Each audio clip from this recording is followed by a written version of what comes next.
J'avais envie de tester, un nouveau format où je revoyais un petit peu des jeux que j'ai kiffés ou alors que j'ai pas kiffé et alors, pouvoir un petit peu parler de game design autour de ces jeux et pour cette première vidéo, j'avais envie de parler de Time Bomb. C'est un jeu de déduction sociale à rôle caché, donc moi je trouve que c'est l'exemple parfait de tout ce qu'il faut faire dans un tel jeu. Parce que pour moi, un jeu rôle caché, surtout si on est sur un jeu, où c'est la déduction sociale qui prévaut, dans le gameplay, il faut que les règles soient extrêmement simples, il faut que les tours aillent vite et que ça laisse place à la discussion et à l'enquête, on va dire.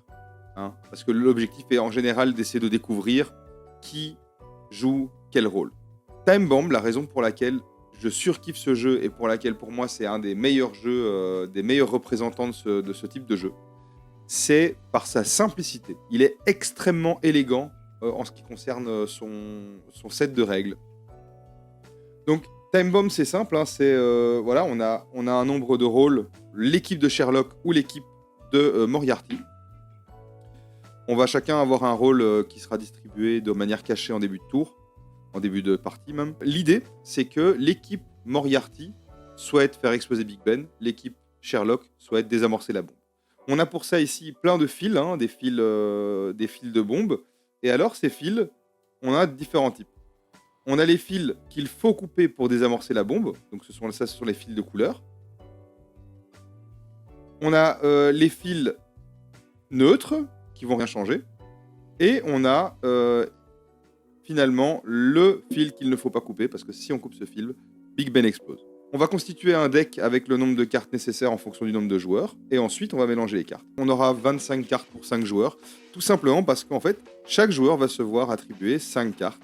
Voilà, 5 cartes de manière aléatoire. Voilà. Et donc, on va jouer peut-être à 3 par exemple. Hein. Ces 5 cartes, le joueur va les connaître. Donc ici, en l'occurrence, bon, c'est pas mélangé, hein. J'ai que des fils de couleur. Mais le joueur va les connaître. Il va ensuite les mélanger. Donc ça veut dire que le joueur sait exactement quelle est la constitution de ces fils, mais il ne sait pas où ils se situent. Et à ce moment-là, le jeu va être très simple. On prend une cisaille. Le premier joueur va couper un fil chez un autre joueur. Ce joueur-là va révéler le fil qu'on vient de découper. Si c'est un neutre, c'est pas grave, on le met sur le côté. Si c'est un fil de couleur, c'est très bien, on le met sur le côté, ça veut dire qu'on a avancé dans la résolution de la partie. Si c'est Big Ben, la partie est terminée. Le joueur qui s'est vu découper un fil possède dorénavant la cisaille. Et c'est lui qui va décider quel fil couper chez un autre joueur. Donc il va découper par exemple un fil ici, et ainsi de suite. Une fois qu'on a découpé un nombre de fils qui est égal au nombre de joueurs présents autour de la table, par exemple si on est 5, on va couper 5 fils, on va récupérer toutes les cartes qui restent, et ça fait l'équivalent de 4 cartes par joueur. Donc au final, si on est 5 joueurs, on aura 25 cartes au début. À la fin de la première manche, on aura 20 cartes. Ces 20 cartes, on va les récupérer, on va les mélanger, on va les redistribuer. 4 cartes chacun. Et donc ça redistribue la donne. Ce jeu est extrêmement bien foutu, tout simplement parce que déjà, il n'y a pas d'élimination. La plupart des jeux de rôle caché qui sont en déduction sociale vont impliquer une élimination. Bang, le loup-garou de Tierce-Lieu, hein, qui est le plus connu, c'est très pénible pour les joueurs qui se sont fait éliminer. À côté de ça, dans beaucoup de jeux rôle caché, on aura des rôles qui seront moins intéressants que d'autres. Je reprends l'exemple de loup-garou, il y a des joueurs qui font des choses et puis il y a les villageois qui font rien du tout. À part essayer de déduire et d'enquêter. Ici, très intéressant parce que chaque joueur est actif, en fait, hein, tout simplement. Ensuite, c'est chouette parce que la simplicité des règles met tout le focus sur l'aspect social. Donc moi, je vais dire, les gars, moi j'ai 2 fils, deux fils de couleur. Un autre joueur va dire, moi j'en ai 2. Un autre joueur va dire, moi j'en ai 2. Et là, on sait déjà que quelqu'un ment. Parce qu'au total, on a 6 fils alors qu'on devrait en avoir 4 ou 5. Voilà, je sais plus exactement les nombres. Et donc, c'est intéressant parce que dès le tout début de la partie, on va pouvoir déjà commencer à mentir et essayer de déterminer qui ment, etc. En plus, on a une liberté totale. Moi, je peux très bien dire, je suis méchant. Donc, l'autre Moriarty, c'est à ce moment-là que je suis un Moriarty. Les autres joueurs vont essayer de ne pas me refiler la cisaille. Ça peut être intéressant, par exemple, en mid-game, end-game, quand il reste plus que 2-3 cartes par joueur. À ce moment-là, le deuxième Moriarty pourrait très bien se révéler en coupant chez moi et en espérant avoir Big Ben. Si moi je sais que je suis le méchant, je pourrais dire je suis le méchant, j'ai Big Ben. À ce moment-là, une fois que l'autre méchant possède la cisaille, il va vouloir couper chez moi. Ça permet d'avoir vraiment des stratégies différentes. Chaque partie est différente parce qu'on redistribue les rôles à chaque partie. Chaque manche est différente parce qu'on redistribue les fils restants à chaque manche. Donc extrêmement intéressant, extrêmement élégant dans sa simplicité.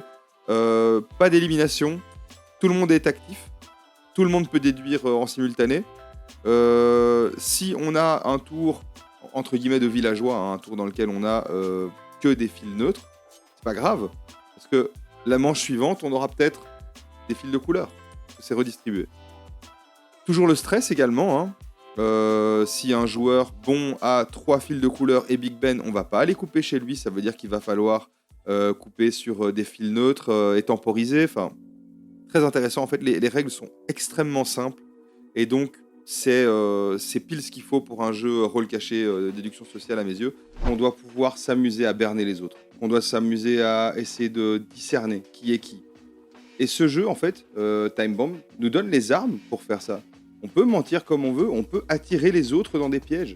Tout ça est possible avec Time Bomb. Ce qui est également super intéressant avec ce jeu, c'est que d'expérience, personne ne sort d'une partie frustrée. C'est-à-dire qu'on est tous contents de notre partie, qu'on va tous saluer la prestation d'un joueur qui aurait super bien joué, on va tous se dire « bien joué, bravo », et personne n'est frustré en fait. On ressort d'une partie où, ça c'est en général, tout le monde s'est amusé, tout le monde a pu jouer, tout le monde a pu faire ses petits moves, parfois bien, parfois mal. C'est vraiment un jeu qui va mettre la déduction sociale et tous ses aspects au centre. Et le jeu va pas se mettre en travers de tout ça. Voilà. Son élégance dans sa simplicité permet vraiment cet aspect. À côté de ça, durant une partie, en tant que joueur Sherlock, par exemple, on va vraiment avoir cette sensation d'essayer de découvrir qui est le méchant. La dimension de discussion, la dimension sociale est très intéressante parce qu'on va essayer de déterminer qui ment, etc. Donc il va falloir un petit peu garder à l'esprit ce qui s'est passé durant la partie. C'est un jeu qui prend pas beaucoup de place. Il fait partie de la gamme des mini-games de Yellow. Time Bomb de Yasuke Sato est un jeu incroyable pour toutes ces choses. Et honnêtement, il fait partie de mes jeux préférés. Et personnellement, quand je dois proposer un jeu à des gens qui veulent, je sais pas moi, partir en vacances avec des potes, qui veulent jouer à une terrasse, définitivement, c'est un jeu super. Alors c'est un jeu dans lequel il va falloir être concentré, on joue au jeu, c'est-à-dire qu'on n'est pas sur une partie de Uno où on peut discuter en même temps, etc.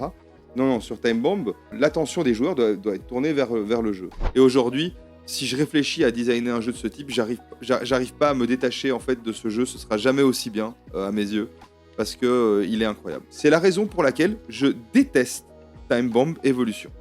Voilà, Time Bomb Evolution, c'est exactement l'opposé de ça. C'est-à-dire que Time Bomb est parfait.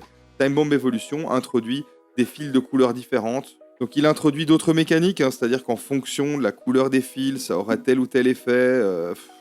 Honnêtement, c'est raté quoi. Pour moi, c'est raté. Voilà, il y a des fils bleus, des fils rouges, des fils verts, des fils jaunes. Ça rajoute de la complexité, ça rajoute beaucoup de choses inutiles. Je déteste ce jeu, d'autant plus que j'adore Time Bomb. Après voilà, ils ont essayé de faire quelque chose, pourquoi pas. Mais moi, je n'aime vraiment pas ce jeu pour ces raisons. C'est ce que je voulais dire sur Time Bomb, c'est ce que j'aime sur Time Bomb. N'hésitez pas à me dire si le format est pas mal. J'ai pas mal de jeux dont j'ai envie de parler. J'ai envie de parler de différents jeux, de Cryptid, de New York Zoo, de Faceless. J'aimerais bien parler de ce que je kiffe dans ces jeux. Et c'est pas parce que je kiffe des choses dans ces jeux, si je kiffe des mécaniques ou du matériel, que spécialement ce jeu fait partie de mon panthéon. Mais en l'occurrence, ici, Time Bomb, c'est le cas. Mais donc voilà, j'ai envie de parler un petit peu de game design et d'analyser un petit peu voilà ce qu'il y a de bon à garder. Sur ce, merci d'avoir regardé. N'hésitez pas à me dire dans les commentaires si vous kiffez le format, si vous avez des suggestions de jeux ou ce que vous kiffez sur Time Bomb tout simplement, ou kiffez pas. Un grand merci et des bisous.